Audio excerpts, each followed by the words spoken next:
All right, Sheila, tell us about who you are, and then we got to throw something fun in on Friday. Like, what's your favorite song to sing karaoke to? Oh God. Okay. Thanks, Francois. My name is Sheila. I'm a tech sales instructor with Uvaro, and we help people change careers to get into tech through other industries. And we do that through a combination of sales training, career services, and our network growth and development. I don't like singing karaoke. I gotta be real. But Suspicious Minds by Elvis, if I had to pick one. Oh, wow. Good. Nick, beat that. Nick Capozzi from Sales Pitching. We do a lot of content. It's fun. Song for karaoke, The Humpty Dance by Digital Underground. Oh, wow.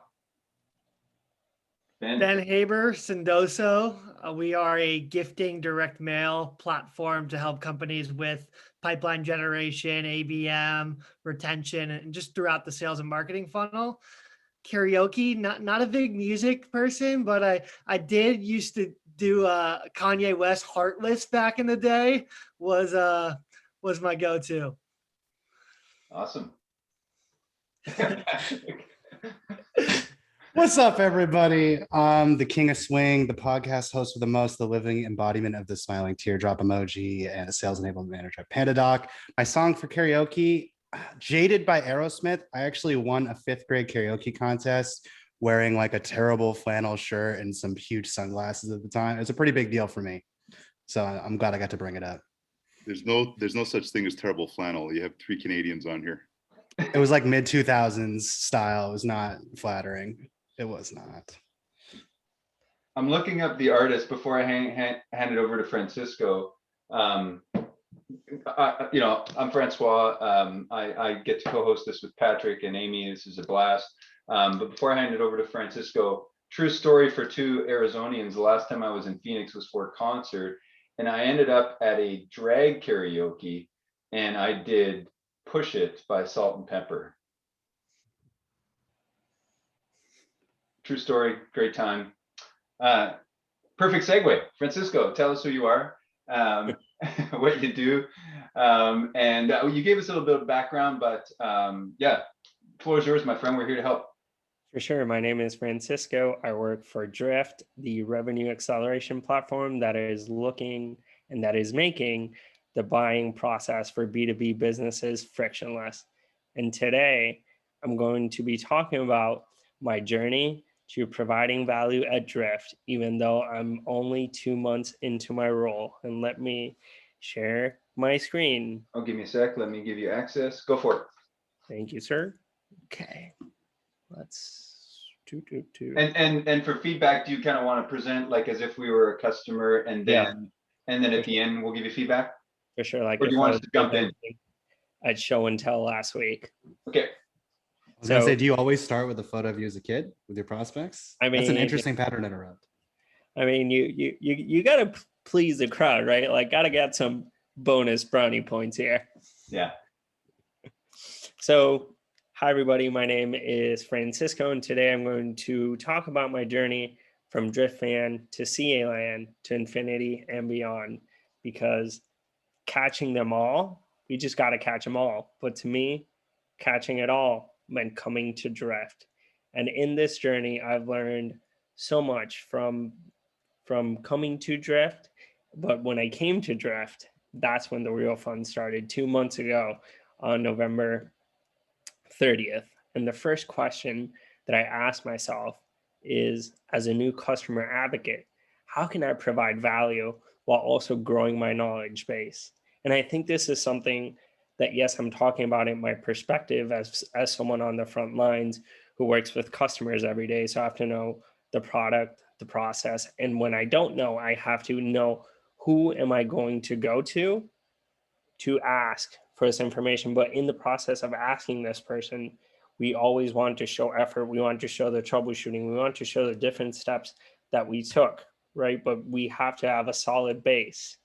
And it's not just about having that base. In whatever role we do and whatever we do in an organization, we're all in sales, and that experience we provide is so key. And this is my journey to providing value every single day, even though I'm still learning a ton. So the first thing was creating a vision intangible steps. And what was my vision? My vision was becoming a knowledge pillar. And then what I did is I created goals, and then you'll see how I broke them down. But each goal leads into the other goal, right? So kind of creating those daily victories that empower me forward. The first goal is to use goals, right? Quite a conundrum. There are lots of goals in one sentence, and intertwining them with accountability by telling my fellow customer advocates or somebody on the team, like my supervisor, what I wanted to do.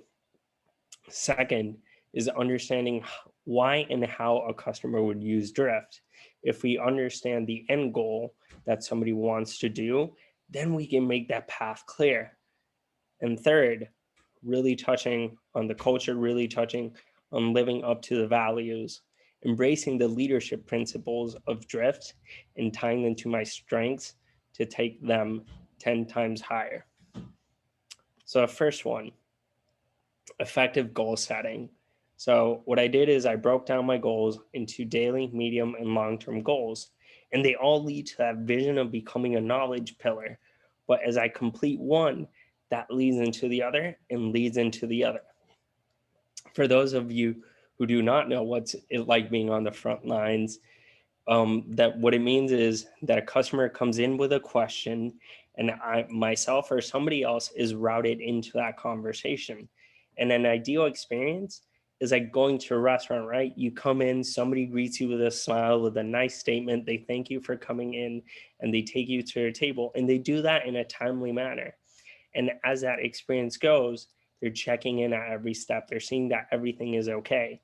So that's my daily goal, right? Is when I'm routed into a chat to answer under 15 seconds. So they know that someone is on it. Someone is looking at their problem and that they're focused on giving them that great experience. And that great experience at the end of a chat is a smiley face or a face with hard eyes. A smiley face is a 4, smiley face with hard eyes is a 5. And I always shoot for the 5. Second is the medium goal, is creating those 5 help resources. Because as I'm answering these questions in chat or tickets, which is basically chat but email, tickets is another word for just email communication. As I'm answering these things, am I then taking it a step beyond and making resources for our customers and for our internal team, so the answer is always quickly there? And third, strive for making small tweaks that create a meaningful impact, right? It can be that you're doing good, but you can always do greater, right? And sometimes it's those small changes that lead the biggest impact. And I'm going to walk through how I'm working on the medium goal and how I'm working on that long-term goal. So creating resources for all. For me, as you can see, I've created 5 help resources on questions that I have answered, things that I have noticed, or things that I just kind of wanted to offer more information about. Because I think about it, if you're a customer success manager and somebody asks you a question and you have to say, oh, let me get back to you. The customer appreciates that you're going to look into it. But imagine how cool it is when you're like, oh, I know what that is, and I'll make it one better for you. I'll give you the help article so you always have it there to reference it. And that's what inspires me to create this. It's not just to make the internal teams powerful, but to make our customers powerful with the platform that they're using, really understanding the why and how a person would use Drift. And third, lean into your strengths and really embracing those leadership principles of putting the customer at the center of everything I do by being scrappy. And this is one situation in which the customer asked me who owned their account. And I mentioned it to them, and then I closed the ticket. My process wasn't wrong because I mentioned who the person was and I copied them on the email, but I didn't explicitly state that I had copied them in the email. So the customer thought that I just kind of answered the question just like passively and was like, okay, I closed it, which wasn't my intention at all, but I can see how it can be perceived that way. And the larger lesson that I learned from this is that sometimes you can use your strengths by deploying empathy and having a timely response, but that small tweak that takes it 10 times higher is not being too quick to close, because there isn't anything worse than feeling like somebody's just answering something and trying to push you away. And how did I know that? Because at the end of that week where I had that not the best customer experience, I also had gotten the most positive customer experiences with 5. So how do I sum this all up, right? The CTAs and the things I want to leave you with are: create a concrete plan for giving value. Use daily, medium, and long-term goals to really create that path to success.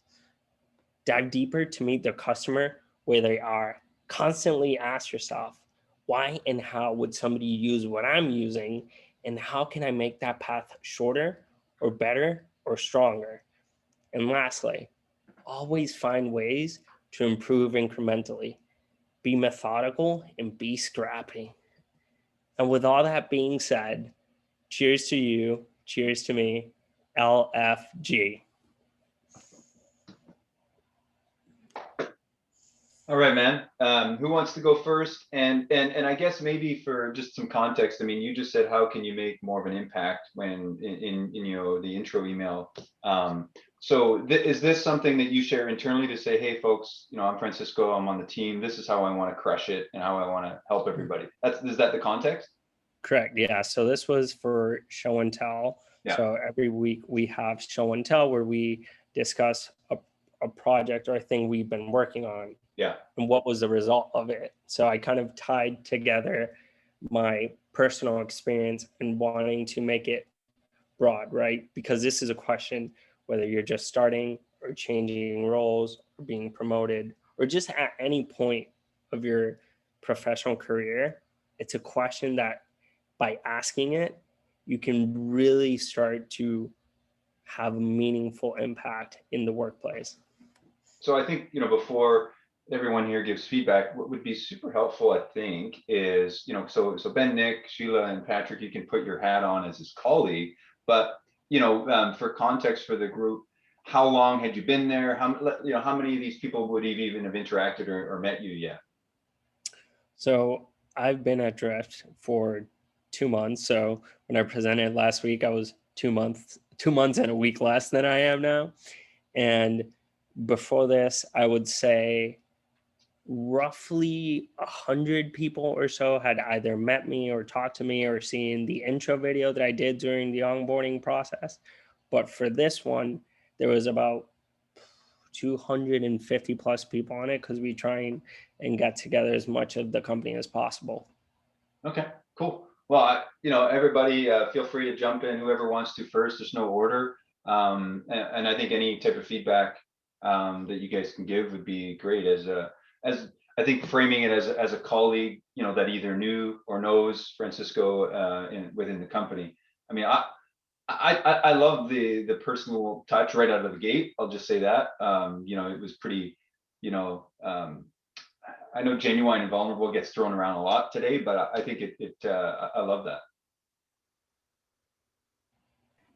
I'll jump in because I'm trying to get better at that. Francisco, thank you so much. And I like the way you're thinking about this important question. And I like that what you've mapped out here in terms of your thought process gives us really clear insight into where you're at in terms of your journey with Drift. So I'm gonna be that annoying coach and ask you questions because I think this is gonna help. When you think, how can I make the most impact? Everything you're giving me here makes me think that you're hyper focused on you and the customer. Is that accurate? Okay, so I want to take that circle and let's start expanding a little bit. There's you and the customer, there's you and your team, okay? And then there's you and your existing customers, okay?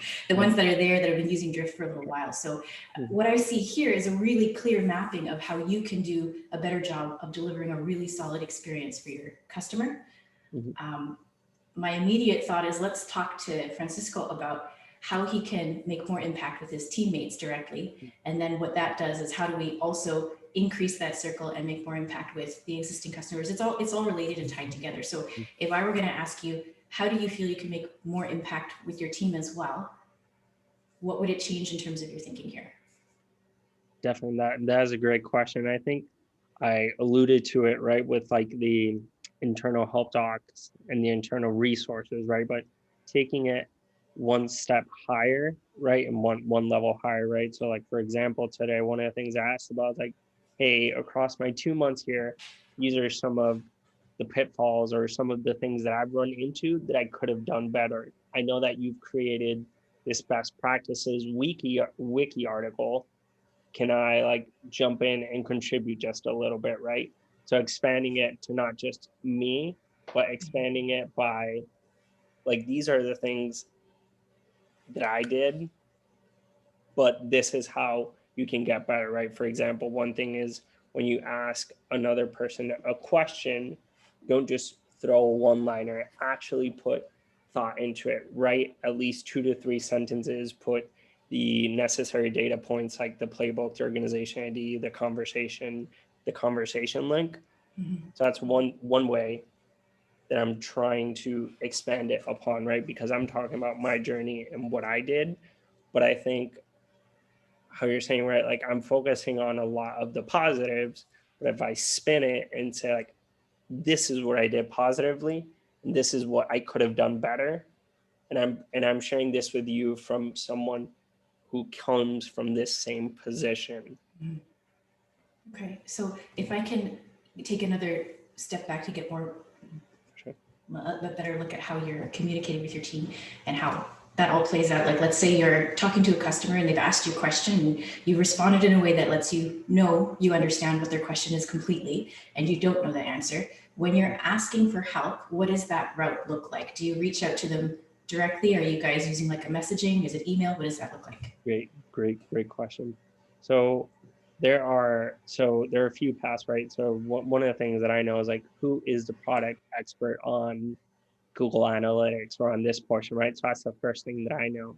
But one of the things that that is emphasized upon us is use our existing resources, use the help center, use our help database, and use Slack, which is a messaging platform we use, because we have a channel where many members across organizations ask questions. So it could be there. It could be that question, right? So one of the things that I would focus upon or kind of emphasize upon somebody that's coming new is use your existing resources. They're there for a reason. And if you don't find it, create it, because not only are you learning, but everyone else is learning too, because it'll be much quicker and easier to find than doing keyword search on Slack, which can have upwards of I don't know how many messages, right? Yeah. So that's kind of one thing that I think I could have touched upon a little bit more, is creating the internal help docs. Like, the reason for doing that is because if you type in Google Analytics or you type in, how do I do this? The search is much more condensed and much more focused on a use case than trying to like pick the right keyword in Slack. Mm-hmm. So if you've created a help thing and it's like you created the resource, who do you tell? Great question. I think that is so we kind of, one of the things that we're building it. So every week you get a reminder, is like, hey, write a help doc, or hey, write a community post. So we're getting those reminders, but definitely that could be one thing that working upon with my leaders could take it one level higher, right? Like this, like on some sort of notification system saying like, hey, somebody just published this help doc, check it out. Mm-hmm. Mm-hmm. Yeah, and I think as I hear you talking it through, that you're going to start incorporating it. But from everything you presented today, my first takeaway was that, okay, so I see you're in the place where you're hyper-focused on communication with your customers. My next steps would be, every time you have to ask for help, when you get help, don't just thank the person, post it in a public channel. Struggling with this, so-and-so helped me, tag them, thank you so much, major kudos. Yeah. Guys, I just put together this help resource because I couldn't find it anywhere and nobody was able to point me on anything. So now it exists. Look at this, guys. Be visible with your work. right? And the more loud and visible you can be with that, the faster you are going to learn, the faster everybody else is going to grow. And it just puts you in a position where you're making as much impact as you can with your team. That trickles out to your customers, of course. Well, I'm looking for like my notebook where like I I hear you. really good. Nick, I'm gonna put you on the spot. Yes, But sir. To answer your question, so one of the things that is encouraged upon us is to send kudos, right? We call it high five feedback. That's what we call it. So I think being more intentional about it, I think will help a lot too, right? Because you're kind of, the person knows that you valued your time, and I always thank them personally, but I know sometimes that doing it in a more public forum just makes it that much more impactful. I have a colleague who has 1 hour of every Friday where he just goes through and just does like a rundown of his week, who helped me where, and it's in the kudos channel. And it took me a while to notice he was doing it every Friday, but as soon as I realized, I was like, oh, that's brilliant. Schedule it in. Just make sure it's a regular thing. Love that. Thank you. So Francisco, I put Nick on the spot because his rapport building is awesome. And although this is internal, I mean, you know, I don't know how many people did you say is on the call? 100, 200? 250 plus, almost. We try and gather as many drifters as we can. And it's like a Zoom call like this? Correct. Like an all company meeting. Yeah. Mm-hmm. So I don't know, man. Like, I think Sheila had some phenomenal feedback, very, very tactical and practical. But Mm-hmm. you know, I'm wondering, like, how do you get people to even? It sounds super mean. I thought it was a good presentation, but 200 people, man, like, it's easy to, no pun intended, like, drift off. So think about it. So one of the things that's very purposeful about these presentations is that they're under 5 minutes, right? I extended it a little bit more just because I understand that in this context, you may not understand everything and everywhere where I'm coming from, right? So I kind of like labored the points a little bit more just so you could understand what I was talking about, what were the processes, what were the workflows, and these different things. So that's one of the very intentional choices of show and tell, is that it's under 5 minutes. And before you get there, you kind of need to have it reviewed and verified so that people know that what you're giving is of value. Yeah, Nick, I'll let you jump in, but you had many years of having less than 5 minutes to you know, convince people to listen to you, right? I don't really want to go after Sheila. Do I have to? How Canadian of you, eh? No, she was just really good. That was some good tactics. Mm-hmm. So I'll touch on the rapport building, and then I'll go into a couple of my observations. So, you know, with rapport building, it's the same thing internally with the company as it is if you're out prospecting, right? And one of the things I always do is, you know, before I got on this call, Francisco, I was looking at your LinkedIn profile, and I'll touch on that.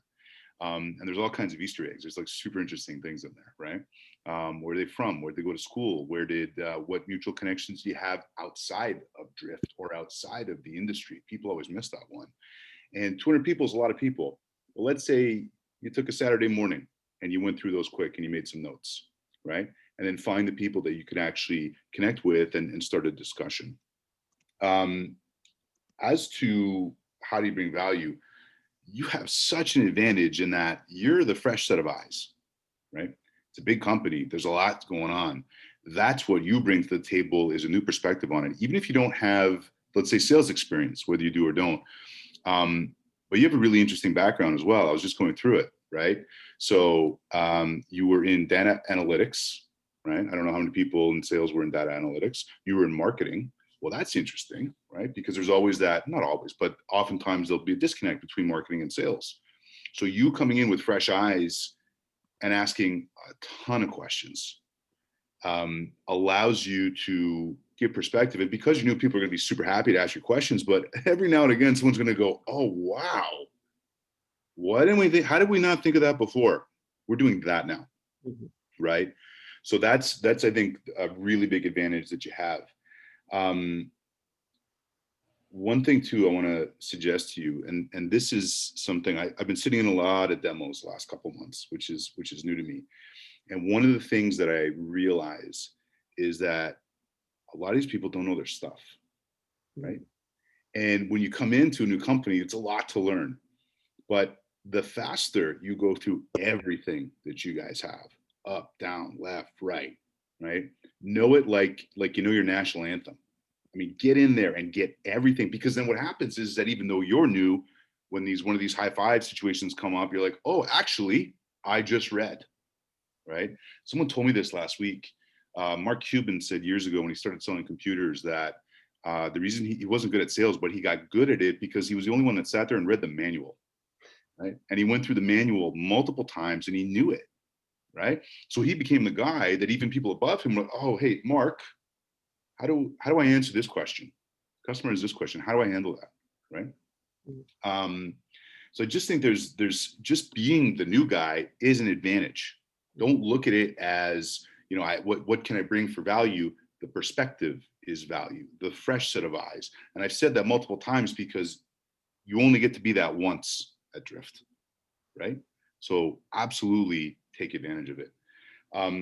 One more thing I just wanted to throw at you. Sorry, buddy. I'm going to give you a little bit of salt Your here. notebook's going to be filled. Oh, geez. No, just one thing. When you were going through your presentation, it was great, but man, those GIFs were so distracting. I couldn't listen to what you were saying. Now the images were great and they were relevant, but I'm trying to look at you and all I'm seeing is SpongeBob SquarePants rotating over and over again. And I'm losing. We're kind of laughing about it, right? But it was true. I'm like so focused on listening to you because it's become a little bit cumbersome because of that.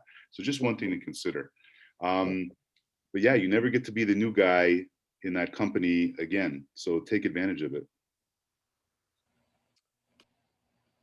Great. Yeah, for sure. That's great insight. And I think one of the things is being more strategic, right? You can have one or two, but if you can use it sparingly, right? Because sometimes if I use it, Wait, are we still talking about GIFs? Right? Are we still talking about the GIFs? The GIFs?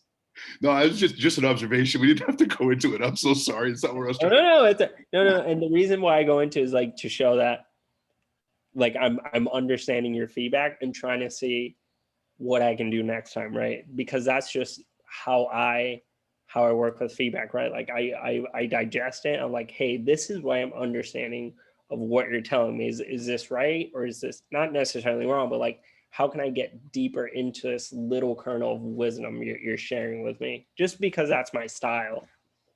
And you know, another thing I'll notice too, now I'm going to make an assumption and paint with a broad brush, but looking at your background, I'm going to assume you're very tactical, right? That's probably an advantage you have. And a lot of people who come in sales are, listen, you know, strategies is so important, but especially people who are new, they haven't figured out the strategy. They haven't figured out how to be tactical yet. If that's how your mind works, that's another advantage you have, right? So. Ben, I saw you put something in the chat, so I think you probably have some interesting context here because did you say you're a month or 2 months ahead of Francisco? I'm like a month and a half ahead, and I'll build a little bit on Nick and Sheila and then try to add my own twist to it. From Sheila's perspective, one thing I've tried to do with like the public shout outs is be very vocal about everyone that's helping me as someone that's a month and a half ahead of you tenure wise. And not only that, I go in there and I like the comments of like our warehouse team and people that I just they do all of the dirty work to keep Sendoso functioning, and I'm never probably going to talk to them, or maybe I will, maybe I won't, but I just even go in there and like the common emojis. So it sees that Ben is constantly supporting other groups that make this business function that have nothing to do with me as a mid-market sales rep. So that's one thing I wanted to build on with Sheila. And then one thing I really liked about what you did is how you're thinking about everything from like a reverse engineer standpoint of like the why and the how. And I think I took some stuff away from that of like how I could do better there. One thing that I would, because I know you, Francois, and we've chatted a lot on LinkedIn. I think if I had this opportunity, I haven't done a 5-minute thing with my whole team and I haven't, but I would want these 250 people to know characteristics that I live by. Like they can depend on Ben Haber for high energy, loud, I'm exciting, I'm super passionate. For you, like you're one of the most positive people I've ever interacted with on LinkedIn. I got a little bit of that throughout your presentation, but not to the point of what I know of you. So when I would have wrapped up that thing, I would have maybe said, hey, if you take away or remember anything from this presentation, I want you to know you can consistently depend on me for positivity, for X, Y, and Z, and yada, yada. So they have that just rememberable experience for you moving forward. Wow, that's really good. I think he's saying start with like a warm-up song. Exactly. Everybody starts with a warm-up song, and mine was Dynamite by BTS. I think I should have gone with Harder, Better, Faster, Stronger by Daft Punk, because that kind of describes me more as like my philosophy in life is every day you have to earn it. Every day is new, and what I did yesterday was great, but that's not what I did today. It all comes back to karaoke eventually. I mean, pretty much, yeah. Yeah, karaoke is life. I mean, the Pokemon's got to be connected to karaoke somewhere, right, Sheila? Yeah, pretty much. I'm now picturing Pokemon singing karaoke. Thank you for that. I'm curious, Patrick, like it's interesting because often we like these discussions are somebody kind of talking about, hey, outward, like when I'm talking to customers, what should I be doing different? But I think what's interesting here, and it's super important, right? Like how you're selling internally to your team is probably just as important. And you're bringing new people in, and yeah, I'm sure you got lots of thoughts on just how some people might crush it externally but not internally.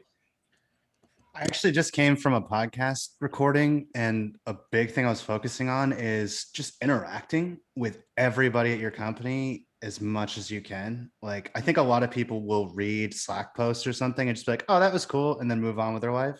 It's like, hey, what if you just direct message that person and like, hey, I liked what you said about this sales theory. Like, where did you read that? And like start developing a relationship. Obviously, don't force it. And if it's not something you're not interested in, don't say anything. But if you see something, someone saying that you have interest in, just make a connection. Right now, because we're not together, it's hard to get to know people. So whenever I see someone post that I don't know, I reach out to them and try to find something we can bond over. And the easiest way to do that is to give them a compliment. That's obviously if you mean it. And I've found that I've been able to create connections with almost every person at my company, despite there's 500 of them. They're not all close friends, right? But I know I can rely on like 10 people in each department, because I have relationships with them, and it's been huge. Because if you don't have champions everywhere, it's going to be so hard to get things done that you need to do. It's probably getting old saying this because we've been living in it for like over a year, but like we're all remote, and that's like so much more important now because we're probably not seeing each other face to face. And so what else can you do other than mentions and chat, Slack channels? Are you guys encouraged to send each other like internal drift videos, like, hey, I'm the new guy, this is my team? Great. Yep. So first thing, when you go through onboarding, one of the things you have to do is do a video. And for me, I love using Drift video. I've used it way long before I even was at Drift. I would say that's one of the things that differentiated me throughout just coming into Drift. Was I did thank you emails, but my style was like do like 2-3 sentences and then a thank you video. And for anybody who's interacted with me, including Ben, they know, Ben Haber here, they know that I'm the biggest fan of like video messages, and I almost always send them and try to send them instead of text, just because it's easier to digest. So that's encouraged. And then every week we get a reminder to send out high fives or feedback, high five / feedback. And that's what makes it such a great experience. And on top of that, we have this thing called donuts, like within Slack. So every 2 weeks, the donut will like just randomly comb through drifters and be like, you and you like meet, and here's both of your schedules and do it. And then like the little donut thing will like, in a week or so will be like, have you guys met? Yes, no. Do you have any positive words to say about this? That's interesting. That's super interesting. I've never heard of that before. That's actually, I like that. That's crazy cool. Really unique. Is that like an internal like proprietary thing? Have you guys, anybody ever heard of this magical donut, Patrick? Oh yeah. I don't know if it's internal, but I know it's within Slack.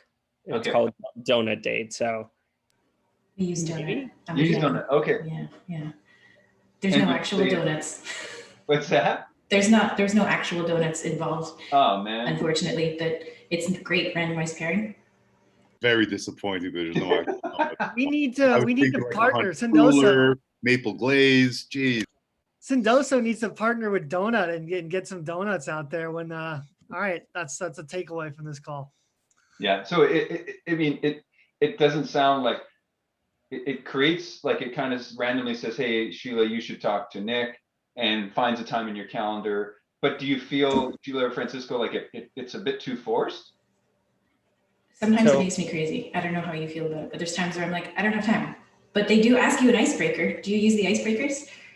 yep, you I don't, maybe I should start using that. But for me, one of the things that happened to me is like, okay, this is great that it's 2 weeks, but I kind of want to make this more weekly. So I do donut days, right? So if I encounter a ticket that customer success manager submitted, or somebody on the team submitted, is like, hey, I'm working on this ticket, looking forward to working with you. Can I grab a donut on your calendar, or can I schedule a donut? So now I no longer say like a meeting or one-on-one. I just say a donut, and everybody gets what I'm talking about. But maybe I'm gonna have to start buying donuts and giving donuts out to people. So I should be careful with how many times I use the word donut. Can I ask a really specific and like technical question that's probably not as interesting What? as you want it to be? Is but it about I'm so donuts? curious. No, it's not about donuts. It's not about donuts. Okay. Sorry, I know. That's why I asked if I That's could fine. ask No it. worries. When you were presenting to these 200 people, okay, that's a lot of people in one room. When you jumped to screen share, did you have things set up in a way that you could see everybody's faces still, or did it do the thing where you can just see your screen and like maybe one or two? So I was very intentional in that, having like the presenter screen, but also having that like weird like sidebar thing you can have too, so you can kind of like look at 4 to 5 people. Mhm. And I didn't have, and then on my other screen I had the chat. That was kind of motivating me, like seeing people. I'd be like just like quick darts, like seeing like how excited people were about it.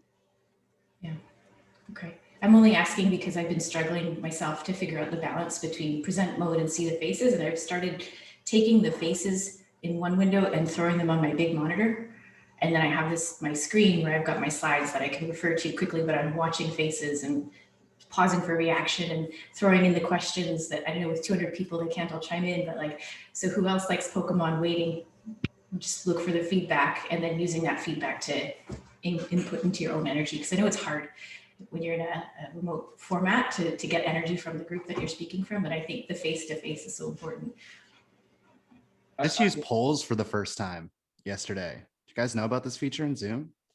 I haven't used it. How was it? It's amazing because like it feels like you're on a game show. You can just put out questions as much as you want and have like different answers. You can preload them too, so people can like interact with you without them actually having to type. It was crazy because we had a meeting with like 300 people on it, and we got 150 responses on each poll ish, which was able to also allow us to control the conversation. So like, hey guys, do you want to go this path or this path? And then we open up the poll to vote. And then, oh, you want to go this way? We'll go this way then and talk about this because that's where the interest is. And is it like could we do it here, or is it something you have to kind of prep prior to the Zoom? It's active on our Zoom. I think you might have to pay for it as a feature. We have like the premium version. Yeah. Okay. So that could be it. One piece of feedback, and this is just me, easily distracted. I when I see the ribbon on the side of your slides, I'm already peeking. I'm like, okay, cool. I saw the Pokemon. What's next?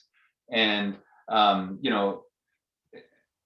know there's like raging battles on like how people present and how many bullet points. I'm a less is more thinker, and I also, this might sound old school, but I still like things being what's the right word, animated in. So if you got 5 bullet points, I think if you throw them all in the bullet, like right out of the gate, people read ahead. So I don't know, it's a personal thing, but I don't know what everybody else here thinks. Yeah, I 100%.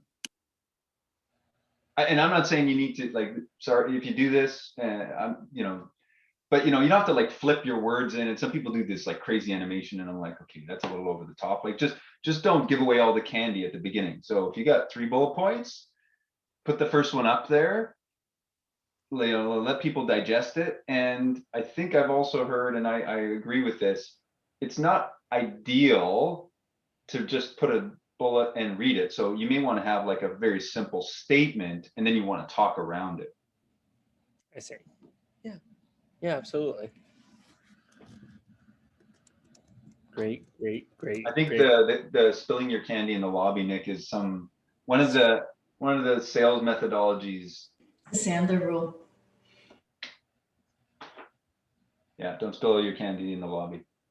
Well, we're just 15 minutes away from top of the hour.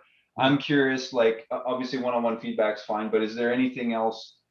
Well, you've got some random folks that you can kind of throw ideas off of, Francisco. Is there anything else maybe specifically in that, or even maybe like if you're thinking in the next week, things you're going to tackle that maybe you're going, okay, you know, here's something I'm trying to get better at, or, you know, sharpen a little bit.